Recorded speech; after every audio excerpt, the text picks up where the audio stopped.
মুন্সিগঞ্জের ধলেশ্বরী নদী তীরের আড়তগুলোতে থরে থরে সাজানো কলা পাওয়া যাচ্ছে। বাঙ্গি, তরমুজ, বড়ই, পেঁপে, পেয়ারা, বেল ও সফেদা সহ মৌসুমী সব ফল।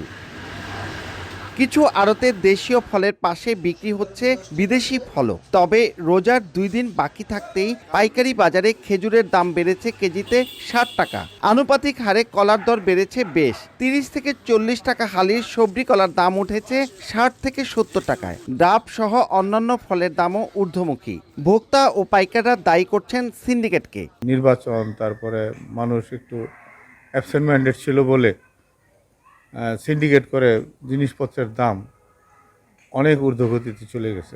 আড়তদাররা অভিযোগ অস্বীকার করে দেখাচ্ছেন নানা অজুহাত। আর ভোক্তা অধিকার সংরক্ষণ কর্মকর্তার দায়সারা উত্তর, পরিস্থিতি নিয়ন্ত্রণের চেষ্টা চলছে। দাম বাড়ে, মুকামে মাল কম, বাগানে মাল কম, তার বাড়বে না কি করবে?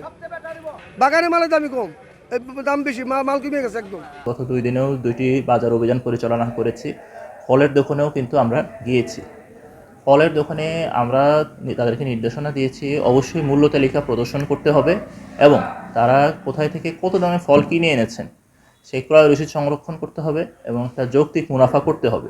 হাত বদলেই বাড়ছে ফলের দাম। মুন্সিগঞ্জের হিমাগারে খেজুর সহ বিদেশি ফল সংরক্ষণের ব্যবস্থা থাকার পরও বৃদ্ধি পাচ্ছে দাম। মুন্সিগঞ্জের ফলের আড়তগুলোতে হরেক রকম ফলের সরবরাহ বেড়েছে। প্রতিদিন বিক্রি হচ্ছে প্রায় 1/2 কোটি টাকার ফল। মুন্সিগঞ্জের হাটলক্ষ্মীগঞ্জ থেকে নাসির উদ্দিন উজ্জ্বল, সময় সংবাদ।